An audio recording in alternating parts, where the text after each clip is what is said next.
we go to Pascale Gatzen.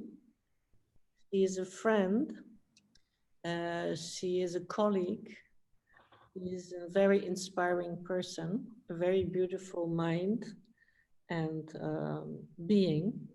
And she is going to talk to us about several of her projects. And so she takes you on a sort of ride around her own practice, and then how that informed practices in common, and then how that informed her current master's in Artes, and how that informed her becoming a farmer. So from fiber to fashion to farming to many other ideas, we will give you into the hands of Pascale, and you will be very inspired. Okay. Sure. Thank you, Liedewij, for that beautiful introduction. And thank you, Petra and Liedewij, for inviting me to speak at the World Hope Forum. I'm so excited about this initiative, so I'm very grateful to be part of it. And thank you, Rodney. I think it was very inspiring to hear you speak, so I'm very happy to kind of follow on your presentation. And for my own, and maybe for everyone, I would love to kind of maybe have a minute of silence just to breathe together. So I'm going to start a bell. And at the end of 1 minute, there will be a bell again. And I would just love to experience this together before I start. So it's 1 minute.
Thank you all for joining me.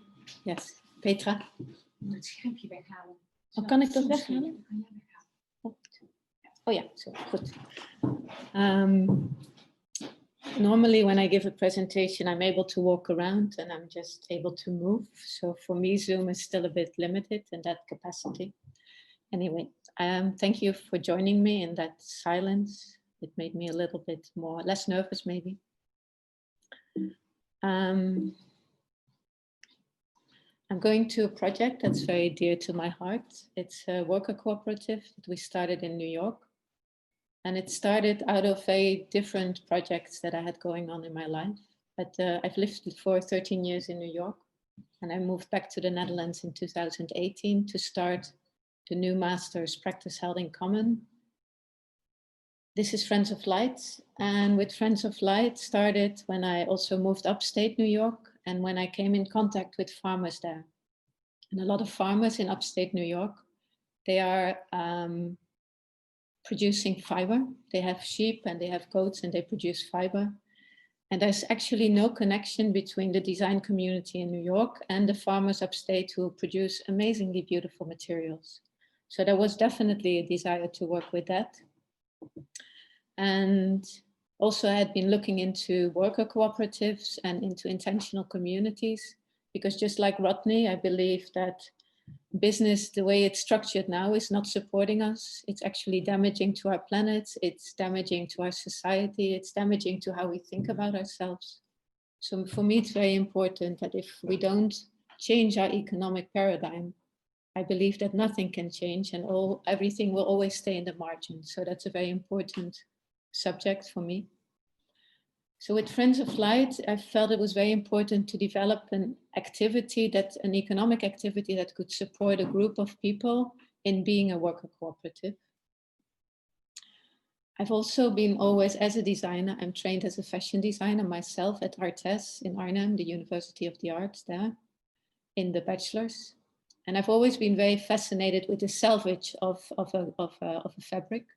And you see a selvage here. The selvage is where the weft kind of every time turns into the warp again. So on the edge of the fabric. This is a loom of Shula Hicks, and it's called a frame loom. And this is a backstrap loom, which is used in Guatemala. And both looms have the capacity to weave 4 selvages, which means that all the sides of the fabric are completely finished and don't need to be cut. So these are the 2 looms we use. This is the first prototype I made over Christmas break, visiting my mother. And this is the jacket that came out of it, because I really wanted to try if this was a possibility to weave a garment to form. And it took me 120 hours to make this first jacket, which seemed a bit ridiculous, but I also thought it was kind of exciting. I had been working with women in Guatemala for 5 years through the New School. And we were helping the women with students from the different departments of the New School, including business and management, to support them in building a business. And then one of my design students asked me at one point, she said, why are we helping these women if we as artisans cannot support ourselves in New York City? And for me, that was such a pertinent question, because I know that we cannot support ourselves doing the work that we love. We can only make clothing if we send it off to China and have it be made in cheap labor conditions. So what does it mean to kind of really put love and care into a garment and into the processes of garment making? So that was behind this jacket as well, that kind of question. And also the knowledge and knowing that we also need to recondition ourselves. We are conditioned by capitalism. We are individual. We are always in competition. So this is a conditioning. Since we're young, we've been taught to compare ourselves. We've been taught to always be better than someone else. If I didn't come home with a good grade, my mom would be very disappointed. So I think we know this. So there's an inherent knowledge in ourselves somehow, somewhere, that we're not good enough, because there's always someone better than us. So how do we shift that conditioning, and how do we start to see the worth that we have and the worth that other people have, and how do we bring that together? And for me, that was also very beautiful in Rodney's story, who talks about empowering people and giving them visibility, and also embracing their culture and their capacity, so that together we become stronger. This is the farm that we work with. It's Sarah's farms at Buckwheat Bridge in Gorath. And Sarah has a spinning mill for wool on her property. So she does everything. She takes care of the goats. These are Angora goats who produce mohair. And those are Cormo sheep, which are a beautiful breed of sheep. And that's the windmill on her farm that gives power to the mill. This is the solars on her mill. So the whole farm is self-sustaining. This is the mill inside. And for me, it was such a revelation when we started working with her and developing our own yarns from the animals that she was breeding and that she was keeping and taking care of. She takes care of her animals in an amazing way. And just being there and being able to really craft and design your own yarns in such a simple and beautiful way was life-changing for me. Here are the 5 yarns that we produced. They're all produced with the natural colors and mixes of that of the sheep and of the goats. I will not go into the technical details. This is May. At that time, she was my student assistant at Parsons. And she was very interested. She was studying about textiles, and we started exploring weaving on the loom together and exploring this 4 selvage type of weaving. And here you can see this is a second prototype. Because the first one took so much time, we thought that maybe And this was still with the idea of efficiency, that we should be efficient. That maybe if we would weave a piece on the backstrap loom, that we could save time, because the backstrap loom goes quicker than a frame loom. But in the end, it didn't save us any time. But here you see the 4 selvages. And that also means that because the fabric is intact on all 4 sides, we can connect a new warp on the top and the weft you see on the right-hand side. And it just continues. So it kind of is an endless, it can be woven endlessly. We got more skilled at the backstrap loom. Guillerma here from Guatemala is teaching us in New York. She's teaching us more refined skills. We make our own looms, our own tools. We work outside a lot. And this is the first series of jackets. And as you see here, you see the little triangles that we leave open at the edge of the sleeve in the curve at the top. And then we can weave the garment together by using those triangles, and it becomes one woven garment. Here you see the triangles on my hand. The pockets are woven in. This is the jacket. We wanted to make Chanel-like jackets because of these jackets take 160 hours to make. So we wanted them to have a kind of timeless quality.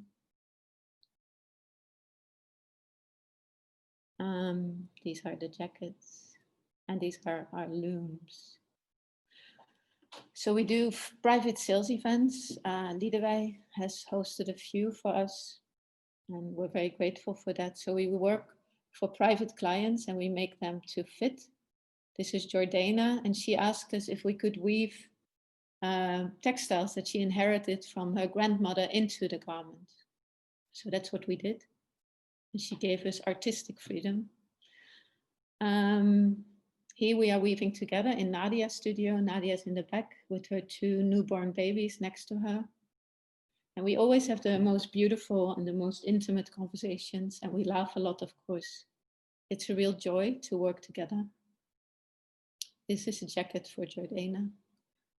This is for Mitsuko, another client. We also used to create communities events during New York Textile Month, an initiative of Liedewij and Philip as well, and of Willem. Weaving circle. So this is Jessie in the middle, another member. In the back, there's Sarah with her boyfriend, Jeff, who shears the sheep. He's a very wonderful sheep shearer because that's a really important and very particular job as well. So each of the jackets is an expression of the collective knowledge of the people involved in its creation. Without the beautiful farming that Sarah does, the wool would not be so beautiful and wouldn't last so long. So all the people involved, and later we work with hand spinners and hand weavers, we do. So we're structured as a worker cooperative. And for me, that's really important because it's a hybrid structure, because it still functions within our capitalist society, but it has a very different principle. The workers are the owners of the company, so the labor power that they produce comes directly back to them. And in a regular company, the money and the profits go to the stakeholders who invested money into the company, but the workers who work there, they get a wage, but they have no say in what happens with the profits. They don't get extra when things are successful. And of course, they also don't really carry the risks. So in a worker cooperative, legally, the worker cooperative needs to meet the needs of the members, and that are the social, the cultural, and the economic needs. In a regular business model company, legally, it needs to make as much profit as possible for the stakeholders. So that's a very different structure. So here the workers have ownership over their own work and over how they organize their work and what they do with their own profits. We were selected to participate in the Co-op Academy. That's an initiative from Green Worker Cooperatives. It's supported by the New York Mayor. And that was a 5-month intensive training in being a business and in being in a worker cooperative. For our next series of jackets, we wanted to work with flax. Nadia is an artist and she really wanted to work with flax because that was part of her practice. So we went looking for flax and we wanted to again connect with a farmer who was growing flax and see if we could work with them directly. It happened that in the United States, this was no longer a practice. There was a very lively flax productions and linen production in the late 1800s when everything was still done manually and it was brought over to the United States by the Irish people. But then it kind of disappeared in the Industrial Revolution because it was much easier to develop machines for small fiber like cotton. And of course, cotton was done by slaves in the South. So there was a much cheaper kind of way to produce cloth and textiles than develop machines for flax production. So flax production completely disappeared and has quite a history in that. So we found a farm actually in Canada, in Nova Scotia, called Taproot Farms. And they are very holistic farm. So they grow all the food that they need. It's a family that they need for their own sustenance. And Patricia thought, if I can grow food, why can I not grow my own fiber as well to make my own clothes? So I think that was a very daring project. And they started to develop machines. So they worked together with Belfast mini mills, the same mill as Sarah had on her farm. Those are mini mills that farmers can have on their farm so that they can produce their own yarn. And they're not dependent on large production, which normally would happen if you would have your yarn spun. And I'll come back to that later, to this part. So we worked with Patricia and from her we got their flax. And we had it hand spun by Justin. And we got connected to Justin through the New England Flax and Linen Group. And I think this is a beautiful quote, so I'm going to read it. When I was spinning for the jackets, I looked at the flax and thought, I'm literally holding Nova Scotia. This flax has been made by sun, water, and Canadian soil. And it's literally that place in my hands. So this intimate connection with the plant, with the soil, with agriculture has become really important to me.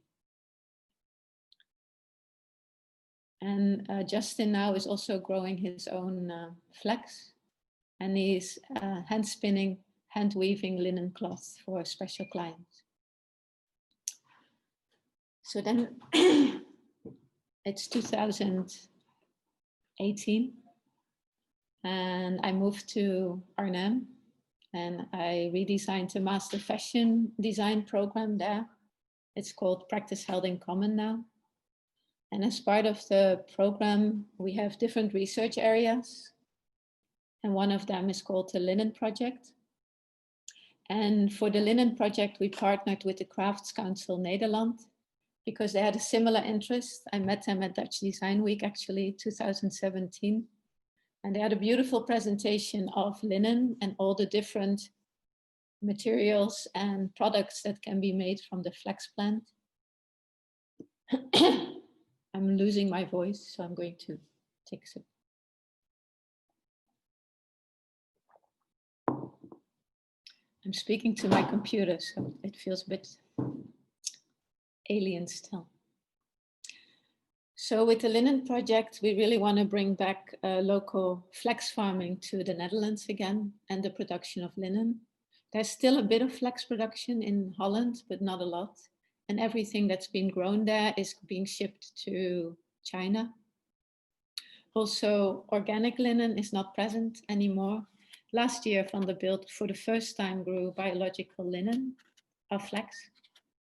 And they also produce biological seeds, and we are working closely together with them.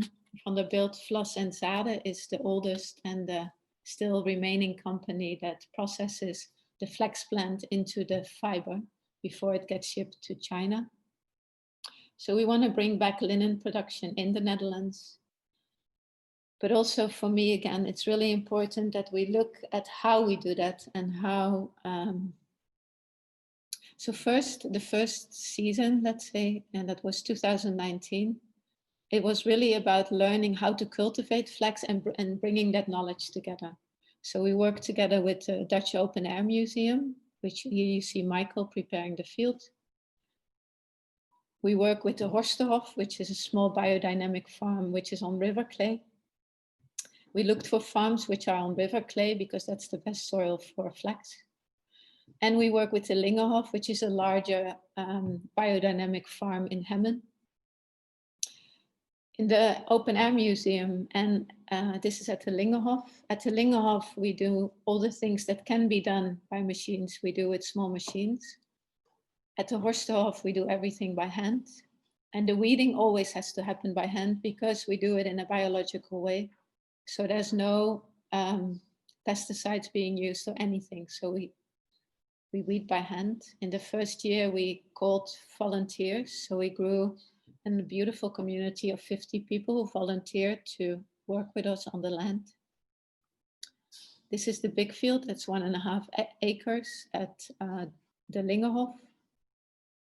And when the last weeding we did on the wheat bed. We also call for volunteers for the flax harvest. And again, on the Horsterhof and in the Open Air Museum, we did it by hand. This is a project of Takahiro. He was a participant. He's now an alumni of the Practice Held in Common program. It's called One Field, One T-shirt. And if you look down there, this is a map of the Open Air Museum. And you see a little T-shirt there. That's this T-shirt. And this is the amount of flax one needs to grow for one T-shirt.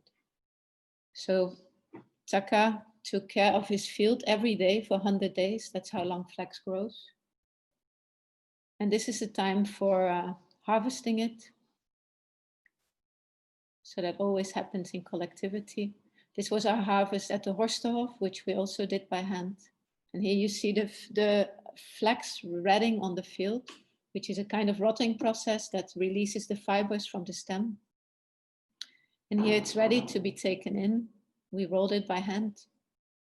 And we always do a beautiful lunch with food from the farm, with all the people and all the volunteers who helped us. The Lingerhof, Vanderbilt sent small machines that harvested our field. And here we are at Vanderbilt, and here they're processing the plants into this beautiful flax that's lying on the table here. I visited Poland for a completely different reason, but that's the only mill left in Europe that's bigger. There was one in Hungary that in 2018 went bankrupt, and it has been moved to France. That's all we hear, but we don't know yet when it's going to be in process again. So we had the large field, 1.5 acres, and the small field at the Horsterhof was processed and spun by Safi Lin. And only a few weeks ago, we got back this beautiful cone. We asked them to only spin our linen because normally a lot of linen, a lot of flax from different fields is put together, and also from other years with lesser quality, with better quality. And so that you always get a standard. In the big industry, it's like that, so that you get a standard quality. For us, they stopped the machines and they only spun this linen for us. And it's incredibly beautiful. I've never seen such beautiful linen yarn. It's smooth, it's shiny, the quality of our flax was also very high last year. And then this is the Shared Stewardship Initiative. And this is really already, we're moving towards, after having the experience of growing flax, we wanted to involve people to grow the flax together, because this is something that I'm really passionate about. How can we start to become more self-sufficient and not be so dependent on the market for the things that we need for our daily lives? But how can we, because collectively we have a lot of power and we can do a lot of things. So we invited people to go through the whole process. We had a field again this year at the Lingerhof of 0.4 acres, which is a small field, something that we could easily manage with. In the end, we were with 30 people. And this is a completely self-sustaining phase of the project. The group also paid for the farming that André still did, like the seeding. We paid for the land together, we leased the land together, and all our activities we did by hand. In the beginning, this started when the lockdown was happening, but we could still meet on Zoom with each other.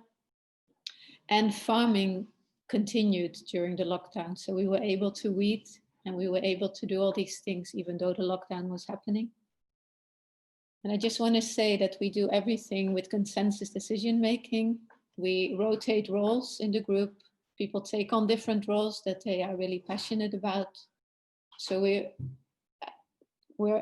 very horizontally organized. And I'm going to share this movie with you. It's about 10 minutes. And it's the stewards who are speaking about their experiences, all of us, or not all of us, a few of us, in the field and with shared stewardship.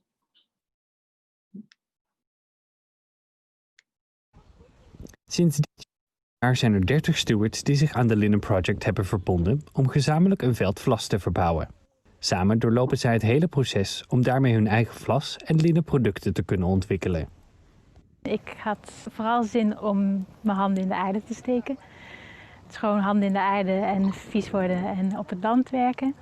En alle leuke nieuwe woorden die je daarbij leert, zoals kriebel-eg en onkruiddruk en hekelen, braken, swingelen. Ik ben mee gaan doen met het Linnenproject omdat ik eigenlijk meer van landbouw wilde weten. Ik heb een project dat heet Made to Mend. En ik heb daarvoor een tweed ontwikkeld die ultiem reparabel is. En ik wil heel graag daar een nieuwe stof aan toevoegen en van linnen. Ik denk wat het heel rijk maakt is de mensen met wie je zit. Met 30 verschillende mensen, met allemaal een andere achtergrond. En nou ja, ik wist wel, maar toch wel verbaasd dat het ontzettend arbeidsintensief is. En dat je eigenlijk heel veel handelingen moet doen. Dat je uiteindelijk tot dat stuk komt, tot die stof of wat dan ook, of kledingstuk wat het wordt. Ja, ik werk als modeontwerper en ik heb zelf gemerkt in mijn beroepspraktijk dat ik wel heel veel weet van kleding, het maken van kleding en ook van textiel. Ik heb elke dag textiel vast. Alleen, ik weet eigenlijk voordat iets textiel wordt niet heel erg goed hoe dat proces nou gaat. En ik wil heel graag zien hoe die plant zich verhoudt tot het textiel. Hoe die valling nou is als je ook het plantje in je handen hebt gehad. Of dat ik dan het textiel beter snap, omdat ik ook de vlasplant vast heb gehad. Of dat het anders is dan dat ik normaal met linnen werk. Ik vind een soort pessimisme dat ik vaak tegenkom in de modeopleiding, maar ook in mensen die ik spreek uit de mode-industrie. Over de stand van zaken vind ik heel, maakt me heel droef. Maar ik zie hier een groep mensen die om dezelfde dingen geeft. Maar juist vanuit een liefde voor het materiaal op zoek gaat naar een andere manier. Dat heeft mij heel erg geïnspireerd. Vroeger was dus linnen ook gewoon meer waard dan goud. Iemand die uitgehuwelijkt werd, kreeg dat mee als bruidsschat. Zoveel was het waard. Dat je dus ook zoiets eigenlijk voor het leven meedraagt. Dat je een kledingstuk ook daarop weer kan waarderen. Op iets wat je voor het leven hebt, wat je kan repareren, weer kan maken. En daardoor helemaal weer eigen wordt. Misschien zijn we nu op de helft, nu het hier op de zolder ligt te drogen. Maar als dit nu mislukt zou zijn, zouden we een jaar zonder zitten. Zouden we eigenlijk met niks als eindproduct hebben. En dus hebben we er toch al zoveel uren en mankracht en alles in zitten. En zo moeten we eigenlijk volgens mij veel meer naar alle grondstoffen kijken die wij consumeren. Ik stond er al heel erg achter dat imperfectie schoonheid bevat. Maar als er nu bijvoorbeeld wel een brandnetel door in de draad zit en uiteindelijk in het doek eindigt, ja, dan kijk je er bijna met liefde naar. Ben je bijna een geluksvogel. Ja, ik kom echt uit die commerciële industrie, dus voor mij is alles heel ver weg, massaal, lage prijzen. En je weet eigenlijk helemaal niks van hoe grondstoffen eigenlijk nou daadwerkelijk verbouwd worden. Dus dit vond ik een hele mooie kans om eigenlijk de hele supply chain, om het heel mooi te zeggen, om die eens even helemaal te zien en de verwerking van zaadje tot kledingstuk. Maar nu ervaar je dat echt aan den lijve en dat is voor mij echt een enorme eye-opener. Eigenlijk zou je zeggen van ja, je zou dit soort dingen iedereen gunnen, dat ze het gewoon weten. En nou, misschien dat we dan ook een betere, mooiere, schonere en meer fair productieketen krijgen. Maar wat ik vooral zo fantastisch vind aan vlas als product is op het moment dat het op het veld ligt, dat het ligt te roten. Het is zo'n intense geur. Het is goud in het kwadraat. De geur is ongelooflijk sterk. Het was toen net als nu een hele hete zomer, dus het was een ongelooflijk intense ervaring van dat vlas op het land. Dus ik was meteen verkocht aan vlas.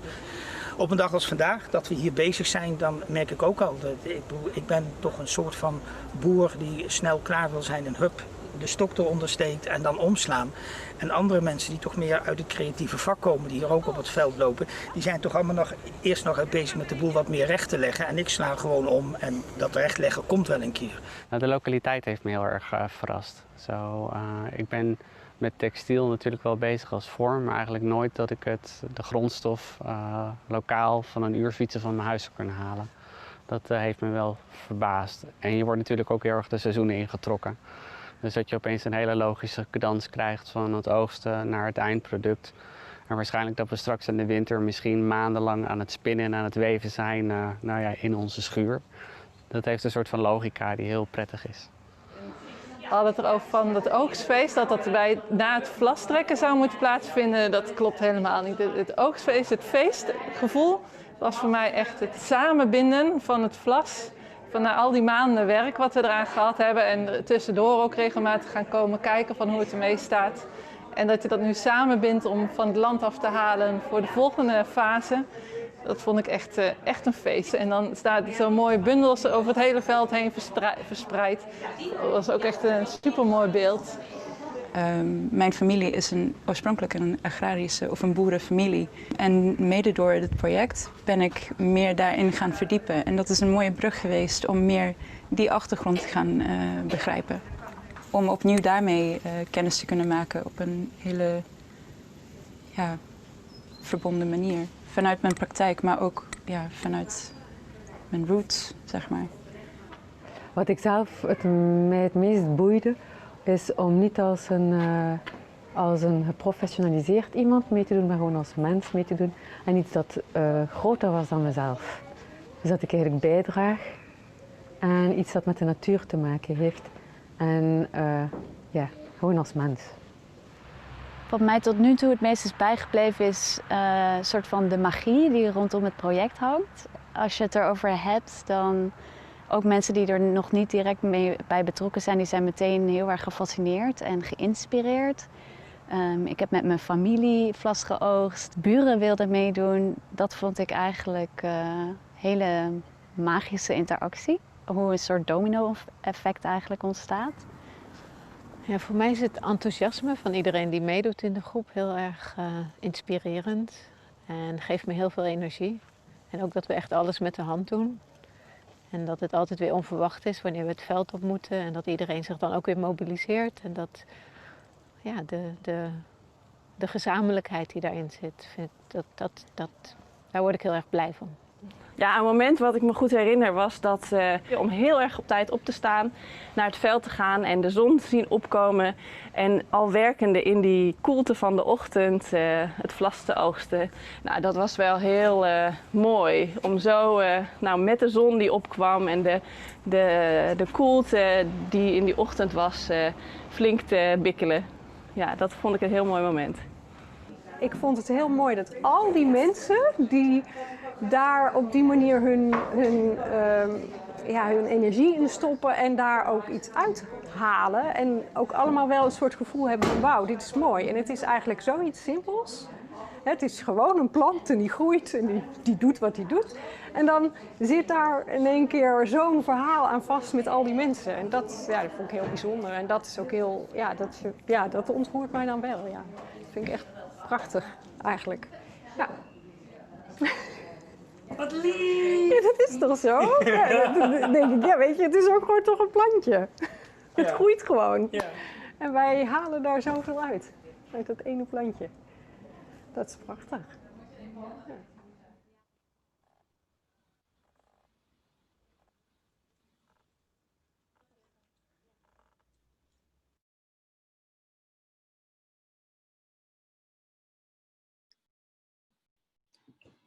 Dank jullie wel.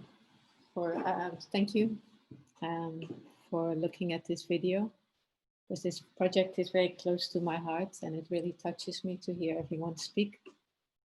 This video is produced by the Crafts Council for the exhibition online now for the Dutch Design Week, How and Wow Linen. So you can go to their website, Crafts Council Nederland, and there are more videos about the flex process, how and wow, a few examples of designers who are making beautiful work with flax. This is Anna. Anna is also just graduated from Practice Held in Common. She works with linen as well. She did her research within the Linen Project. She grew 10 test fields, testing 10 different ways to grow flax. And she's very much focused on how people can grow flax in small scale in their backyard. Her website is called 15fingers.online. And she is working still within the Linen Project. We're developing now together with Taproot Fiber Lab.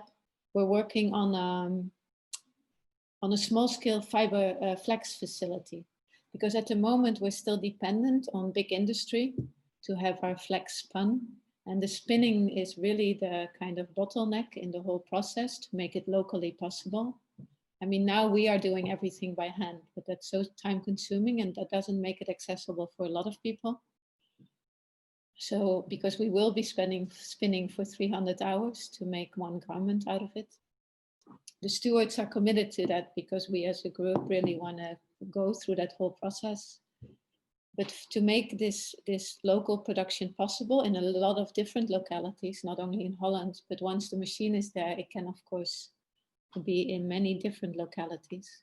So Anna is working on that research, and we hope within the next 5 to 7 years that we have a spinning facility for flax. And the challenge is the length of the fiber.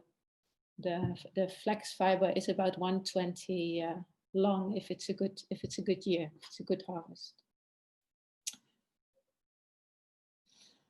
Then I want to kind of show you briefly a project that is still dear to my heart and also very much for me connected to the Linen Project, because my dream with the Linen Project is it's really about participation and agency.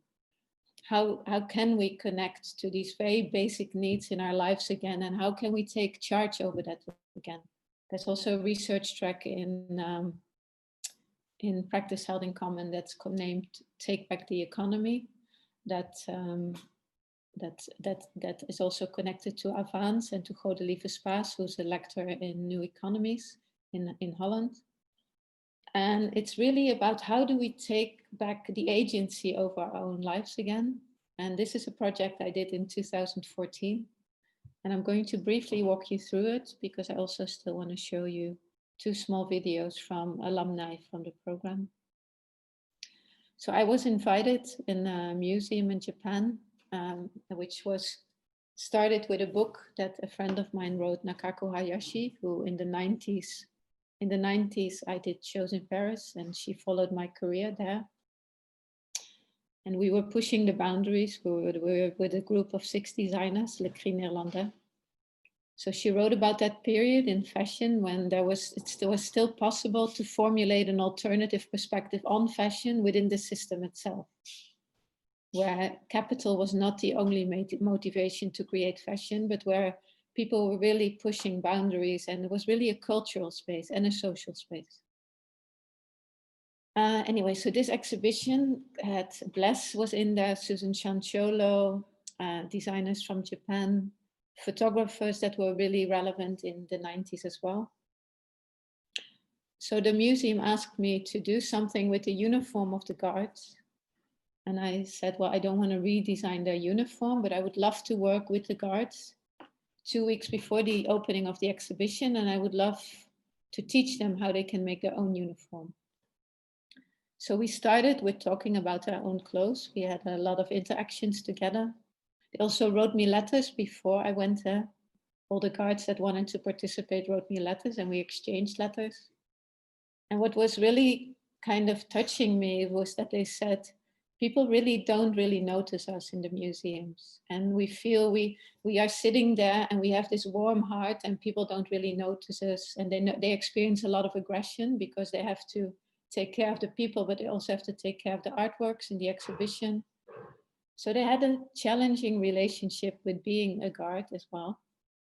But Mayumi, who is standing up here, she loved uniforms. And I was like, oh my God, she loves her uniform. So why would she participate in redesigning her uniform? And she loves uniforms because in Japan, there's something called also uniform maniacs. And those are mostly men that photograph women in uniforms because that has an erotic side to them. And for her, Mayumi, when she wears a uniform, she said, I'm no longer a mother, I'm no longer a wife. She just felt like she was the woman that she was herself without all these labels and roles that she had in other parts of her life. All the women kept a journal about all the talks that we had, and they ended up in the exhibition later. We made a collages on the walls. This is Ayaka, she was one of the younger guards. And this was the day that they were asked, I asked them to wear something that they felt very comfortable in. And this was, she felt still like a teenager, she said, with the other guards. There is a sort of hierarchy between the guards as well. So she said she would never wear this to work, but she wanted to wear it now, but she felt very shy wearing this because this is the garments that she used to wear in high school, which she just left. And then we had a list of questions, which was about their uniform. This is the uniform that they wear on a daily basis. It's actually a beautifully designed and made uniform. It's designed by Hanea Mori, which is she's a member of the board of the museum, so she's important there. But they also had a lot of conflicts with wearing that. With wearing their uniforms because it was designed by Hanea Mori and it's on their scarf. It says Hanea Mori. And some of the guards said they tried to push that away because they didn't want to feel a separation between them and the visitors, because some of the visitors would comment on the fact that they wore this fancy uniform from designed by Hanea Mori. And there's a lot of rules that they have around the uniform. They have to wear shoes with a certain I think 2 inches of heels. Then we talked about the practical aspects of their uniforms. And then I said, okay, but what are we going to make then? What do you want to make? Do you want to change something about this uniform? What is the uniform that you would ideally wear? And then they said slowly, they started to kind of crawl back and they said, oh, well, maybe we can just wear this uniform and we can just change the rules around the uniform, because they were also only allowed to wear very blank makeup and no nail polish, all those kind of things. And then later I realized that they had no idea that they could make something because they had never made a garment before. So they had no clue, they didn't know how to bridge that gap towards making something. So then I said, do you not want to make anything? Do you just want to stay in this uniform? And they said, no, but we don't know what we want to make. I said, okay. So what we did then is they brought all kind of forms from their own closets and of garments that they could imagine wearing as a uniform and that they would enjoy wearing as a uniform. And Yukari, who's on the right-hand side here, she was the older guard in the hierarchy, let's say. She was facilitating this process. So again, I often use consensus decision-making where everybody kind of agrees on the decisions that are being made, or we talk as long as that. So they went through the different garments that they brought. And then they composed something a top that they really liked. And they liked, Asuna brought a kind of apron and they loved that because they thought the pockets were very practical. So they composed something that they would like to wear as a uniform. Then we made a pattern out of that. I made an inventory of what people could do so that they could exchange skills. And the agreement I had, I was working with 8 of the guards. There were 32 guards in total. The agreement I had with the guards and with the museum is that I would teach these 8 guards how to make their uniform. And they, during the 3-month period of the exhibition, would teach the other guards that wanted to how to make their uniform. So setting in a sleeve was a really challenging exercise. And it took us 4 or 5 hours before everybody understood how to set in a sleeve. We talked about inspiration, and they are in the exhibitions for such a long time. So I asked them to bring in the exhibitions that were most exciting to them, to use them as inspiration for their uniform. I had 2 people who were translating for me and translating for the women so that we could understand each other. Aki, she took inspiration from our tower Mito, has this kind of phallic symbol as part of the museum. So she took inspiration from that, and an exhibition that she remembered that had a circus theme. And this is kind of and she had amazing embroidery skills actually. And she kind of sewed the 2 sleeves that she had in the same way. So she had 2 right sleeves. And then I encouraged them to embrace the mistakes and not kind of correct them, but embrace them. So she decorated the outside seam instead of correcting it. And this is the uniform she made. So the base we made together. And this is Meme, and she took the logo of the museum as an inspiration. She made earrings out of it. And she herself worked in a secondhand store, and she collected vintage textiles and vintage garments. She's taking a garment apart, and that's how she made her own garments. And it was very touching because this is the day of the opening. This picture was taken during the day of the opening. And she came to me in tears, and she said, this is the first time that someone who was visiting asked me something and if I was being part of the exhibition. And she was so excited that she was really being seen by the visitors and that she was part of this exhibition now. The women felt really empowered wearing their own made uniforms. This is Yukari. This is the fabric of the fabric that she wore her baby in when it was just born. And she used that. She was really interested in exploring shashiko, which is a traditional way of stitching in Japan. This is on the day of the opening. This is Mio. She had a real design feeling, so she made a beautiful base. And this is the dog. Her dog had died the week before, so she made a drawing and an embroidery on the inside of her garment. And this is her. And the vest that she's wearing, which is the white thing on top, and the inside has the dog. The vest was inspired by the vest that her father used to wear. This is the first day when the guards get the introduction. So here you see the 2 guards that already made their uniforms, and these are the other guards. They get the introduction of the curator to the exhibition.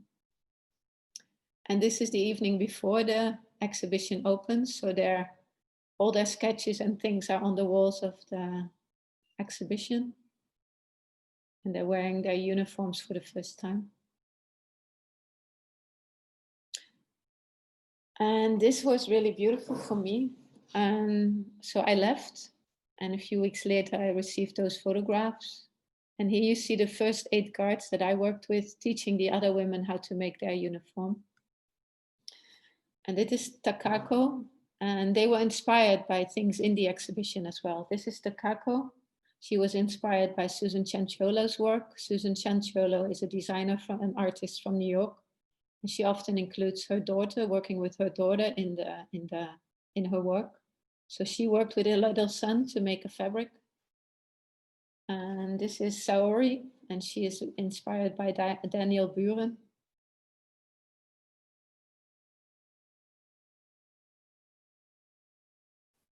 I'm just going to click through because I know otherwise I'll be running over time. This is Kyoko, and she made an homage to her mother who died. These are scarves from her mother who died the year before. And she has beautiful embroidery skills. This is Kimiko.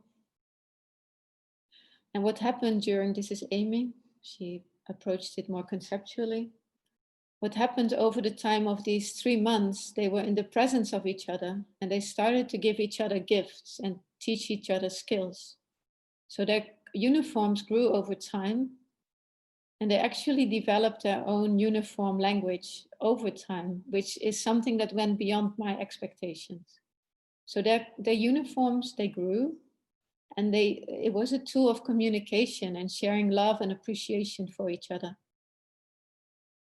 And that was the most beautiful thing that I could have imagined happening. So they really became a community. And I visited them after the exhibition to meet all of them and to see all their... Here you see Yoko, and she has little elements of... Oh no. You see Kimiko got a present from Yoko here. So their uniforms became more complex in conversation with each other. So at the end of the 3 months, 32 guards had made their own uniform, which became a kind of uniform folklore, kind of almost language again. But then initiated and inspired by their own love and their own skills and the exchange that they had with each other. They are still working together. They're doing workshops. Still now, I get images every year. And they make products and they sell products at markets. So that was that. I'm going to look at the time. Oh, not so many minutes left. This is the program, Practice Held in Common. And I really want to share 2 videos with you. This is Lucy, who just graduated. They're 3-minute videos and it's only 2 and then I'll finish. Oh.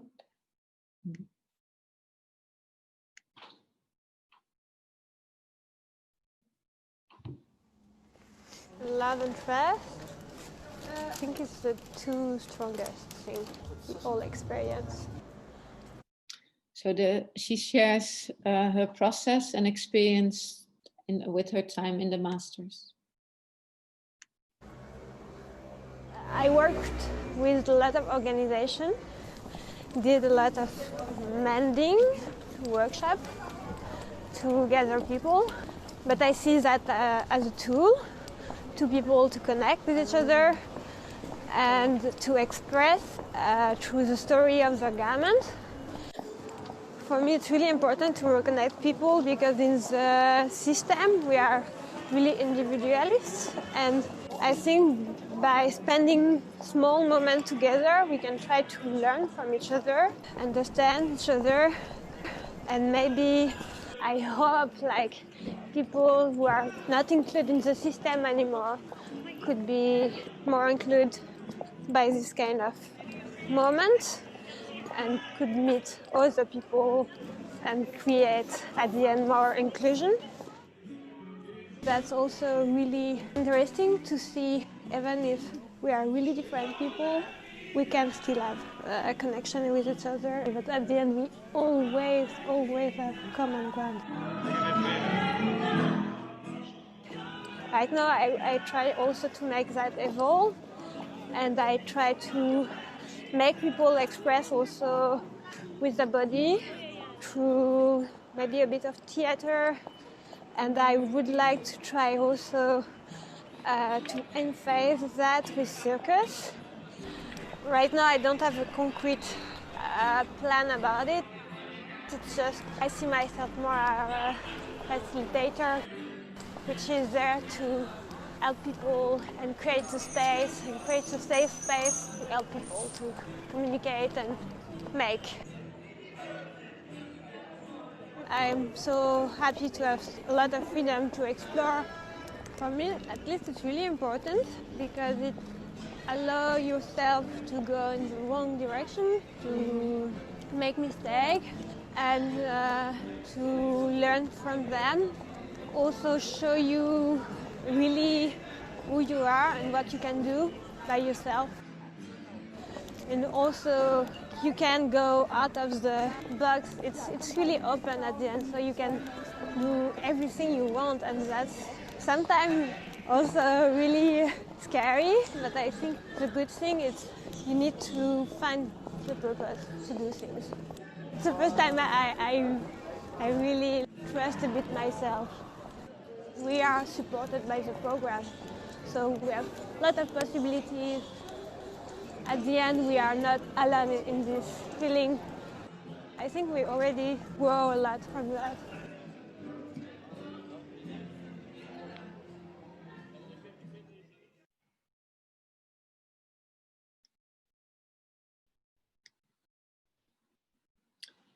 And the next movie is Nikki Milioni's work that she showed at their graduation show.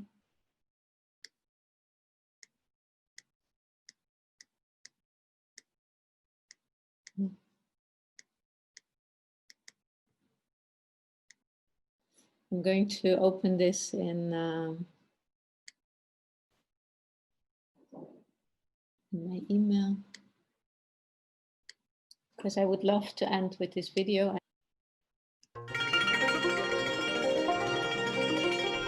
Hey allemaal! Dit is Mode Doen. Voor mij is mode doen een manier om te ontsnappen van de wereld en school en gewoon even lekker te ontspannen. In mode doen hoef je je nooit te schamen voor jezelf of voor je kleding. Ik vind het heel fijn dat met Nikki alles mogelijk is en dat als Nikki aan het begin van de les een idee geeft, dat ze daarna ook luistert naar wat wij willen.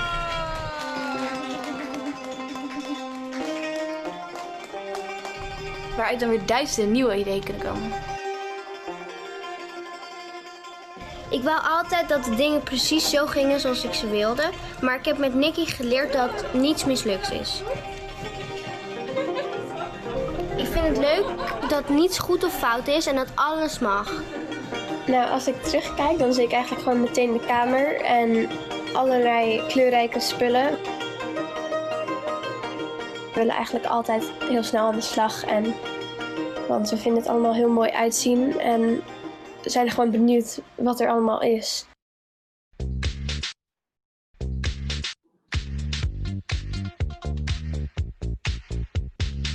Ik vind het ook leuk dat we met een groep met andere kinderen mode doen. Dat maakt het extra leuk en gezellig.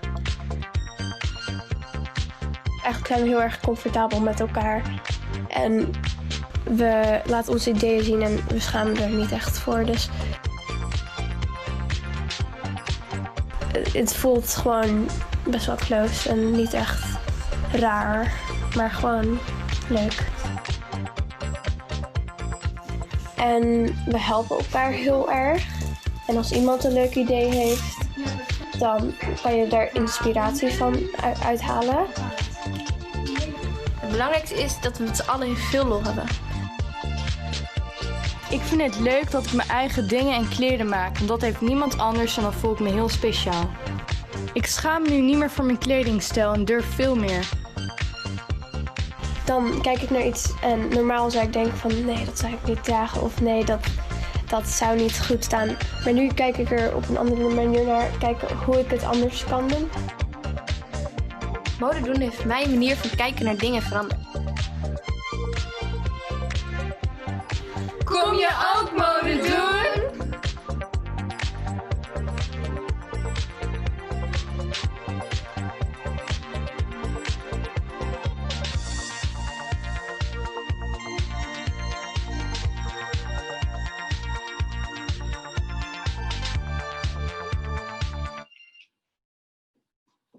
That's the end of the presentation. Thank you so much for listening. And I also want to thank Danny, who made the beautiful videos of both Lucy and Nikki. So thank you, everyone. Thank you, Pascale. Yeah. That was amazing, huh, Philip? Yeah. This Japanese project is so beautiful, so touching. Fiber, farming, and fashion. Yeah, and togetherness in all the products. It's so beautiful. We are going to be